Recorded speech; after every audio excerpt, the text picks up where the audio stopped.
My wife was keeping a boy toy. The image is burned into my memory forever.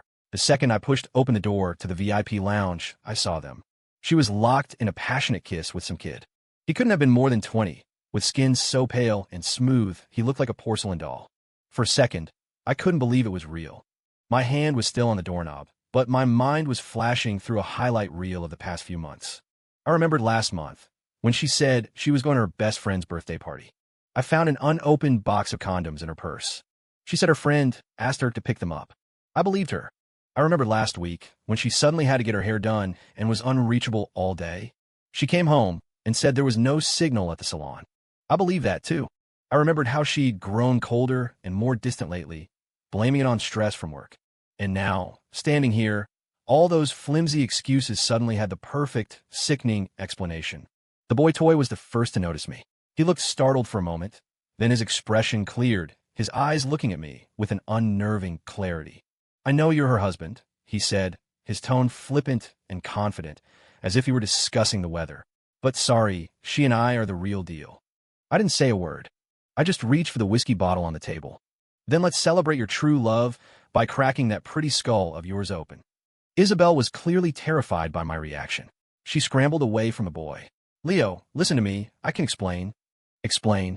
I let out a cold laugh. "Explain why you're buying designer bags for a kid who hasn't even started shaving? Or explain why you're getting hotel rooms with him." I pulled out my phone and brought up the photos I collected. "Here you two are on the security camera at the mall. Here's the hotel check-in record. You want me to go through these one by one?" Isabel collapsed onto the sofa, the color draining from her face. I knew what she was thinking. As the editor-in-chief of a major fashion magazine, her reputation was everything. If these photos got out, the elegant, powerful image she had so carefully constructed would be utterly destroyed. "Leo, I was wrong. I was so wrong." She threw herself at my feet, grabbing my leg. "Please, just forgive me this once. I swear it will never happen again." I looked down at her, this woman I once worshipped for her grace and ambition, now groveling on the floor like a worm. "Let go of me." I shook her off and turned to the pretty boy. "You feel like a big man, kid, bagging a successful older woman. I really love her." He straightened his back, defiant. "Unlike you, all you do is make money. You don't know the first thing about romance. She needs a lover who can bring her passion." I laughed, a sound completely devoid of warmth. "Passion? Let me show you what real passion looks like." I raised the bottle and brought it down hard toward his head. At the last possible second, Isabel threw herself in front of him. "No!" The bottle grazed her shoulder and shattered against the wall, sending shards of glass flying. The room fell into a dead, ringing silence. I stared at her, shielding him, and a raw, physical pain tore through my chest. 10 years together, and it meant less than her instinct to protect this boy. "Fine." I nodded slowly. "Since you two are so in love, be together." I turned and walked out of the room. Behind me, I could hear her screaming my name. "Leo, let me explain. I know I was wrong." I didn't listen. In the elevator, I looked at my reflection in the mirrored walls. A man in a tailored suit, mature, composed. A stark contrast to that fresh-faced kid. So, this is what I was to her. Just a man who paid the bills. I went home and collapsed onto the couch. This home, the one Isabel and I had built together, now felt like a cruel joke. Our wedding photo on the wall was still smiling down at me. The watch she gave me for our anniversary last year was on the coffee table. The mug she'd used to make my coffee this morning was still in the kitchen. A sudden, violent rage seized me. I stormed over to the wall, ripped down the wedding photo, and smashed it on the floor. Glass flew everywhere, a sliver slicing open my hand. Blood dripped from my fingers, but I couldn't feel the pain. 10 years. A full decade. When I met her, she was just a junior editor at the magazine. To support her career, I worked myself to the bone, climbing the corporate ladder to where I am now. I finally gave her the life she wanted, helped her become one of the most sought-after editors in the fashion world. And she took all of it and fed it to a dog. My phone started vibrating relentlessly. It was her. She had called dozens of times and sent over 100 texts since I'd left the lounge. I swiped it open. "Leo, please, I'm begging you, pick up the phone. I know I messed up. Please just give me one more chance. It's all my fault." It was a moment of weakness. "Leo, where are you? I'm so worried." I sneered and shut the phone off, tossing it aside. As darkness fell, I sat alone in the silent apartment and lit a cigarette. Through the haze of smoke, I started replaying the last few years of our marriage, all the little signs. The red flags had been there all along. I was just too trusting, too willing to ignore them. She started going to exclusive clubs more often, claiming it was for networking. Her wardrobe became more and more revealing, which she defended as keeping up with trends. She grew distant from me, blaming the stress of her job. Looking back now, she must have been meeting men like him for a while. This pretty boy was probably just one of many. I opened my laptop and pulled up an encrypted folder. It held all the evidence I'd been gathering for weeks: bank transfer records, security footage, hotel receipts. I had even done a full background check on the boy toy. Ethan Cole, 24, a minor influencer who made a living from live streaming and sponsored posts. Before he met Isabel, he'd been involved with several other wealthy women. He was good at his job. I'll give him that. I lit another cigarette. As the smoke curled around me, a plan began to form in my mind. If she wanted to play games, then we play. I was going to make her understand that betrayal has consequences. Just then, the doorbell rang. I checked the peephole. It was her. Isabel was standing outside, her makeup a mess, her eyes red and swollen from crying. It seemed turning my phone off had really sent her into a panic. I didn't open the door. "Leo, I know you're in there. Please, just open the door," she pleaded, her voice thick with tears. "Let me explain. I'm so sorry." I watched coldly as she sank to her knees, crying in the hallway. There was a time when that sight would have broken my heart. Now I felt nothing but ice in my veins. She knelt there for 2 solid hours. She cried, she apologized, she made promises. The neighbors across the hall cracked their door open to see what the commotion was. The precious image she cared so much about seemed worthless to her now. She finally left around 3 in the morning. Before she went, she slipped a note under the door. "Leo, I'm so sorry. Please don't be angry anymore. I will wait here for as long as it takes for you to forgive me. I swear I will never do anything to hurt you again. Please give me a chance." I picked up the note and slowly tore it into tiny pieces. In the dead of night, I made a call. "Mr. Hanson, I need you to draw up divorce papers for me." "Yes, as soon as possible." At 9 the next morning, I was at my desk. Business as usual. Meetings, reports, client calls. No one could tell what I had been through the night before. Around noon, the front desk called.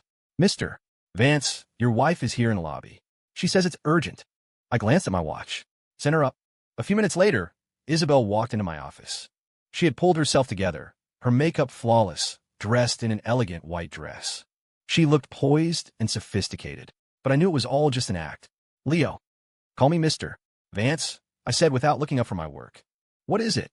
She bit her lip, her eyes welling up. "Why wouldn't you answer my calls? I couldn't sleep all night." "Oh," I laughed coldly. "Didn't you have your boy toy to keep you company? How could you be lonely?" "It's not like that," she said, her voice rising in desperation. "I've already cut off all contact with him. It was a mistake, a moment of insanity. I swear it will never happen again." A moment of insanity? I finally looked up, my gaze hard. A moment that lasted for 3 months? A moment that required you to get a hotel room over a dozen times? A moment that cost you over $30,000. She fell back onto the sofa as if I'd struck her. You knew." "Of course I knew." I stood up and walked around the desk, towering over her. "Why else do you think I showed up at that lounge? I've been investigating you for a long time." "Leo." She scrambled forward and grabbed my leg again. "I swear I know I was wrong. I'll change. Please, forgive me just this once." I pushed her away. "It's too late." I pulled a document from my desk drawer. "Here's the divorce agreement. See if there are any changes you'd like to make." She stared at me in disbelief. "Divorce? No, I don't want a divorce." "Leo, please calm down. We can start over." "Start over?" I scoffed. "You mean like how you'd swear would never happen again, then go find the next pretty boy as soon as my back was turned?" "I won't. I promise. This time is different." She shook her head frantically, tears streaming down her face. I was unmoved. "Read the agreement. I'm being generous. You can have the house, the car, and $2 million in cash. The terms are more than fair." "I don't want your money," she cried, grabbing my hand. "I just want you." "Leo, I'll do anything. I can't live without you." I yanked my hand away. "Enough. Think it over. If there are no issues, we'll go to the courthouse tomorrow." "No." She was shaking her head wildly. "Please, just give me one more chance. Just one." I ignored her and walked to the door. "My assistant is about to bring in some documents. I suggest you pull yourself together before you leave." With that, I left the office without a backward glance. I could hear her heart-wrenching sobs behind me, but my heart had turned to stone. I buried myself in work for the rest of the day, not getting home until late into the night. As I approached my apartment building, I saw her curled up by the entrance. She had clearly been waiting for hours. The moment she saw me, she rushed forward. "Leo, you're finally back." "Get out of my way." I said coldly. No, she latched onto my leg, refusing to let go. I'm not leaving until you forgive me. I looked down at her. Do you really think this is going to accomplish anything? I don't care, she sobbed, gasping for breath. Not unless you forgive me. I sighed and crouched down to her level. Fine, I'll ask you this. If I forgive you, can you promise me it will never happen again? She nodded vigorously. I promise. I swear on my life. I will never, ever do anything to betray you again. Then tell me why you did it, I said, looking directly into her eyes. Was I not good enough to you? Did I not give you the life you wanted? She froze. I don't know. She looked down at the ground. I guess life just felt so predictable. He was young and handsome, and he knew all the right things to say. It was a moment of weakness. I stood back up. So your answer is that I'm old, I'm not handsome enough, and I don't know how to flatter you. No, that's not it, she said hurriedly. You're the best. It was all my fault. That's enough. I cut her off. Go home. I'll see you at the courthouse tomorrow morning. 10 o'clock. I walked around her and went inside, slamming the door shut with a resounding thud. She screamed from the other side. Leo, open the door. Please forgive me. I know I was wrong. I ignored her and poured myself a drink. She knelt outside my door until sunrise. And as for me, I began to prepare my revenge. A week later, my legal team was ready. They had everything they needed to launch a devastating attack on both Ethan Cole and Isabel Thorne. But I decided to wait. The real show was just getting started. In that week, Isabel had nearly lost her mind. She waited for me outside my office every day, and when security escorted her away, she would go to my apartment and wait there. Her knees were bruised from kneeling on the hard pavement for so long. The boy toy, at least, was smart enough to have vanished completely. He was probably afraid I'd actually make good on my promise to kill him. I ran into her again downstairs after work. She looked haggard, her eyes red and swollen, her meticulously maintained face now etched with exhaustion. Leo, she called out timidly. I stopped. What is it? She pulled a thick stack of papers from her purse. I wrote this. A formal apology. Will you please read it? I took it and glanced over the pages. 10 full pages, filled with her remorse and promises. You want to save this marriage that badly? I asked. Yes. She nodded emphatically. Leo, please, just give me one more chance. I'll do anything. I was silent for a moment. Fine. I'll give you one chance. Her eyes lit up. Really? On one condition. Anything. I'll agree to anything. I looked her straight in the eye. You have a lot of influence in your circle, don't you? I want you to publicly confess what you did with Ethan Cole. Tell everyone that you're a cheating, worthless wife who betrayed her husband. The color drained from her face. I pressed on. What? You're not willing? Does that mean all this remorse is just an act? No, it's not. She bit her lip. But if I do that, my career will be ruined. So your reputation is more important than our marriage? I sneered. I guess that makes sense. After all, with your reputation intact, you can always find another boy toy. It's not like that. She cried on the verge of tears. Just what? I cornered her. Say it. She finally broke down, sobbing. Please, don't make me do this. I'll be completely destroyed. Huh? I tore her apology into pieces and threw them in her face. Get lost, and don't ever let me see you again. I turned, got in my car, and drove away. In the rearview mirror, I could see her collapsed on the sidewalk, a pathetic heap. But I knew it was just another one of her performances. Back home, I opened my laptop and continued refining my plan. I was going to make sure that she and her pretty boy were finished in this city permanently. Just then, the doorbell rang. I checked the peephole. It was my assistant, Mark.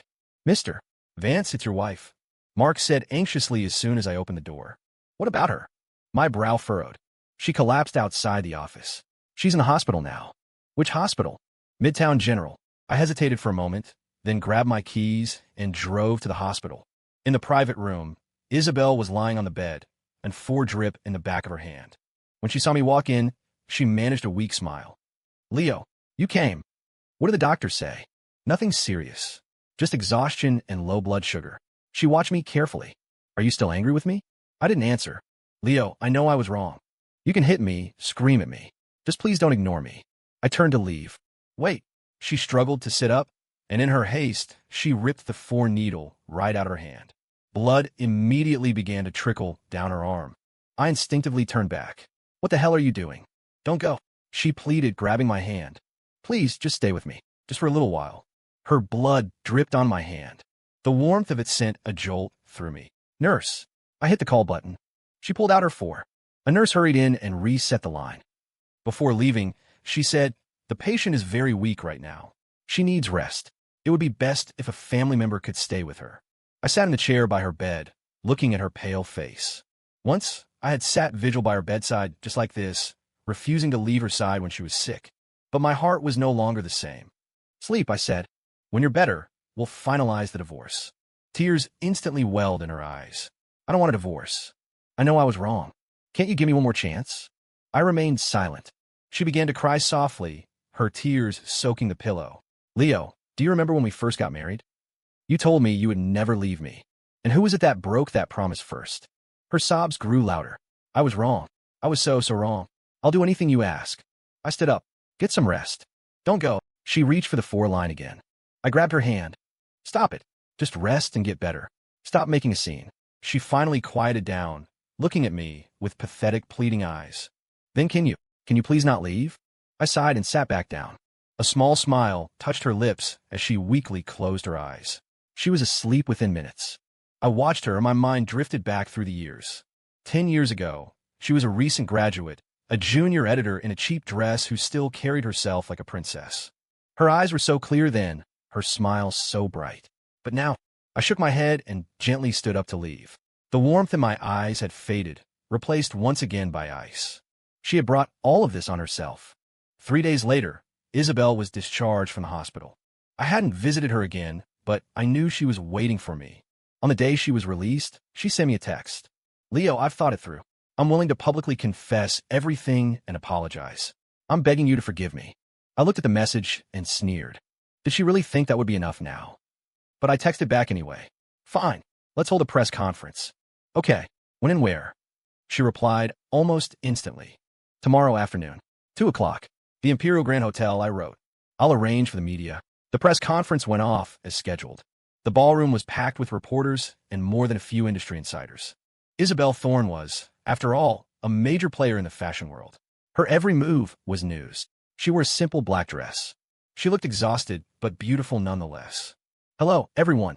I've invited you all here today because I need to make an apology," she began, her voice trembling slightly. I have done something to deeply betray my husband." The room immediately erupted in murmurs. She fought back tears and continued. "I became involved with a younger man. I broke my husband's trust, and I am deeply sorry." Before she could finish, the doors at the back of the ballroom burst open. Ethan Cole strode into the room. Every camera, every pair of eyes swiveled to him. He was dressed head to toe in designer clothes, looking slick and confident. "Isabel, darling, what is all this?" he said with a wide smile. "Why on earth are you holding a press conference like this?" Isabel's face went white as a sheet. I stood in the corner of the room, watching it all unfold. The show was just getting started. "Ethan, what are you doing here?" she stammered. "I came to find you, of course." He walked casually onto the stage. "You haven't been answering my calls. I was getting worried." Then, in front of everyone, he pulled a thick stack of photos from his jacket pocket. "Here, let's show everyone what we've been up to." He tossed the photos, and they scattered across the floor. They were all intimate shots of the two of them, dining in expensive restaurants, lounging in hotel rooms, posing at exclusive private clubs. The room exploded. "My God, isn't it the handbag that was released last month? The one that costs over $70,000. Look at that watch. That's a limited edition, at least $100,000. These pictures. This is insane." The flash of cameras was blinding. Every lens was aimed at the incriminating photos on the floor. Isabel had collapsed in her chair, her face ashen. Why would you do this?" she whispered, staring at Ethan. "Why?" Ethan sneered. "Because you were trying to dump me. Is that what I am to you? A toy you can just throw away when you get bored?" He turned to the audience. "Let me tell you all something. She's not some classy, sophisticated editor. She's a predator who gets off on seducing younger men." "Shut up," Isabel shrieked. But it was too late. The room was in chaos. Everyone was talking, recording, snapping pictures. Her reputation was annihilated in a single moment. I watched from the corner. Ethan was playing his part perfectly, just like we had rehearsed. The photos, of course, were the ones I had given him. As for why he was so cooperative, I paid him. A lot more than Isabel ever did. That greedy little parasite would do anything for money. The press conference ended in pandemonium. The headlines were already being written. "Fashion magnate's affair with influencer exposed. The double life of Isabel Thorne. Was it true love or a $100,000 watch?" I read the breaking news alerts on my phone, a cold smile on my lips. And this was just the beginning. That evening, I got a text from her. "This was you, wasn't it?" I didn't reply. A minute later, another one came through. "Why would you do this to me?" Still, I didn't answer. Late that night, she showed up at my door. But this time, I didn't leave her outside. I opened it and looked at her ravaged face. "Kumain." She stumbled into the apartment and collapsed on the sofa. "Why? Why did you have to destroy me like this? You can't handle this?" I scoffed. "We're just getting started." She looked up at me, her eyes filled with despair. "What more could you possibly do? My reputation is gone. My career is over." "So what?" I stood over her, looking down. "You destroyed my faith and love, so I destroyed everything you care about. Seems fair, don't you think?" You've changed," she sobbed. "You were never like this." "That's right, I have changed," I said coldly. "And I have you to thank for it. You taught me just how cruel this world can be." She threw herself at my feet. "Please, stop this. I know I was wrong." I shove her away. "It's too late. Everything is too late." I pulled another document from a drawer. "Here's the new divorce agreement. Have a look." She took the papers, her hands shaking. "The terms have changed," I said. "There's no settlement. The house and the cars are mine. You can take the designer junk you bought for yourself." "You?" She bit her lip. "Do you really hate me this much?" "Hate you?" I laughed. "No, I'm just collecting a debt. And one more thing," I continued. "Tomorrow, your magazine's parent company is going to receive an anonymous tip with evidence of you accepting bribes and engaging in kickback schemes." Her face went deathly pale. You looked into that, too?" I did more than look. I took out my phone and played a recording. Her voice filled the room, negotiating with a brand representative. "Ms. Thorne will process the advertising fee through the Shell account as you instructed." "Good. Then the cover for next month's issue is yours. You can count on us, Ms. Thorne. Your bonus will be taken care of." She crumpled to the floor. "No, please don't." "It's too late," I said, stopping the recording. "Tomorrow, all of this will be sent to the board's ethics committee. How long do you think you'll be able to hold onto your job then?" She broke down completely. "Why are you doing this? You used to love me so much." "Oh, I did," I said, crouching down to look her in the eyes. "I loved you more than anything. That's why I want you to remember this for the rest of your life. Betrayal has a price." The next day, Isabel was fired from the magazine. The evidence was irrefutable. She didn't even have a chance to defend herself. The entire industry was buzzing with the news of the spectacular fall of the great Isabel Thorne. Her social media accounts were flooded with hate and ridicule. The boy toy, Ethan Cole, was also getting dragged online, his pathetic influencer career dead in the water. I sat in my office, watching it all unfold. My assistant knocked and entered. "Mr. Vance, your wife is downstairs." "I'm not seeing her, but," she said, "if you don't come down, she's going to jump from the roof." I frowned. "Call the police." But I stood up and headed downstairs anyway. In the plaza, in front of the building, Isabel was standing on the edge of the large decorative fountain. She was no longer the picture of perfection. Her hair was a mess, her makeup was smeared, and she looked completely unhinged. "If you ignore me again, I'll do it," she screamed at me. I watched her, my expression cold. "And you think that will solve anything?" "I don't care if it solves anything," she cried. "How could you be so cruel? I have nothing left." A crowd had started to form, people pulling out their phones to record. I walked closer to her. "Get down. Stop making a scene." "No." She took a step back, teetering on the edge. "I'm not getting down until you forgive me." I stared at her. "You really think this is going to make me forgive you?" "Please," she sobbed, gasping for air. "I know I was wrong. I'll do anything." "Kneel," I said suddenly. She froze. "Kneel," I repeated, "right here, in front of everyone, and say that you're a shameless, cheating whore. Say that you betrayed your husband, seduced a boy toy, and took bribes." She bit her lip, tears streaming down her face. "You've really changed." "That's right, I have," I sneered. "Isn't this what you wanted? Passion? Something unpredictable." She finally broke, pitching forward and falling into the fountain. Security guards rushed to pull her out. She was soaking wet, a pathetic, shivering mess. I turned and walked away. "It seems you still prefer theatrics." Her screams followed me. "Leo Vance, you'll rot in hell for this. You'll regret it." I didn't look back. A month later, I saw a news alert. Ethan Cole had been found murdered in his apartment. The killer was Isabel Thorne. She had stabbed the boy toy over 20 times with a kitchen knife and then killed herself with an overdose of sleeping pills. In her suicide note, she wrote, "You destroyed everything I ever was. I'll see you in hell." I went to her funeral. Her parents collapsed in grief, screaming and calling me a murderer. I said nothing. Standing before her photograph, I lit a cigarette. Rest in peace. You brought this on yourself. I never married again. I no longer believe in love. But my life is good. My business is thriving, and I'm never short of company. The nights are filled with parties and beautiful women. I just never let any of them get close. This is the price of betrayal, and it feels good. End of story.